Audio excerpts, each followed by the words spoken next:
President-elect Donald Trump sparking a First Amendment debate on Twitter earlier, tweeting, quote, "Nobody should be allowed to burn the American flag. If they do, there must be consequences, perhaps loss of citizenship or a year in jail."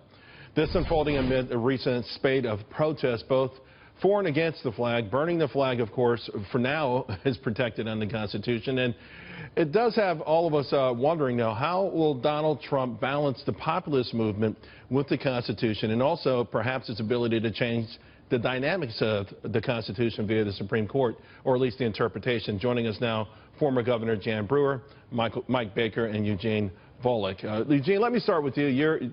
This is your bailiwick, if you will. A lot of people saying, hey, it's not constitutional, pointing to Antonin Scalia, who, of course, adamantly opposes the notion, abhors someone burning the flag, but says it is protected under the Constitution.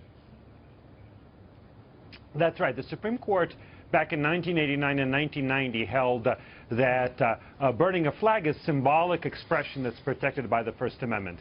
And I think that makes a lot of sense. Actually, the notion that symbolic expression is treated the same way as verbal expression, as words, is very long-standing in American law. It dates back to the time our republic was founded. And the idea that burning a flag to convey a message, because that's really what it is, it's symbolism, is just as protected as saying words, is a pretty well-established notion. Today, I don't think it would be a 5-4 decision. I think it would be a 7-2, 8-1, 9-0 decision to hold that burning a flag is indeed constitutionally protected. You know, Governor Brewer, freedom of speech is protected, but there are certain things you can't say in certain places, right? You can't yell fire in a crowded theater, from what I understand. So, you know, a lot of people are saying, hey, the interpretation, perhaps Eugene is wrong. Perhaps you change the dynamic of the Supreme Court. Donald Trump gets to appoint 2, 3, maybe 4 justices, and we may have a different interpretation on this. Well, hello, Charles. You know, I don't imagine that we will. I think that it has been discussed and been determined that, in fact, it is the First Amendment right. However despicable that it is, when our men and women across the world have died for what that stands for, it is very, very disturbing. But I don't think that any lawyer that reads the Constitution and the Bill of Rights would ever change their decision on regards to this.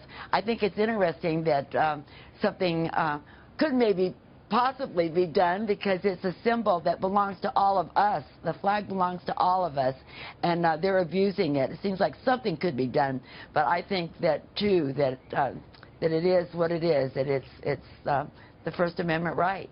Although, Mike, you can't say that by Donald Trump putting this tweet out, he did achieve galvanizing, to Governor Brewer's point, the fact that very few people think the burning of the American flag is something that's responsible, that no matter what message you're trying to convey, it's sending the wrong message, it's going to backfire. And I think the idea that maybe people are galvanizing around, pushing back against these sort of protests. Well, I think on one level, the vast majority of people find it reprehensible, right? There's no way they believe it's the right thing. At the same time, I think those same people also understand that at a different level, it's protected. I agree with what we've been talking about. We're not going to walk this dog back. This may sound off topic. I don't think it is. What I would prefer to see, rather than relitigate this issue, because I think it's important and protest is important, and as vile as I think that is, burning the flag is protected. But what I would like to see is a discussion about maybe we need national service, because here's where the problem is, I think. This is at the 30,000-foot level. I think the problem is people aren't invested in the system. They don't understand what it takes to build this country and maintain it. They don't understand the investment of all those people over the years, a lot of them buried in veteran cemeteries. Right. So I think a discussion instead by President-elect Trump about national service. Maybe we bring that back. Not necessarily just military service, but maybe community service, Teach for America, whatever that may be. I think that's where this should go. I love that idea. I also love the Pledge of Allegiance back in school. And you know what? If you're going to kneel during the national anthem, at least vote. At least register to vote. There is that. Yes. Invest in the country if you're going to complain about it and the very symbols of our greatness and our sacrifices. Guys, thank you all very much. Really appreciate it.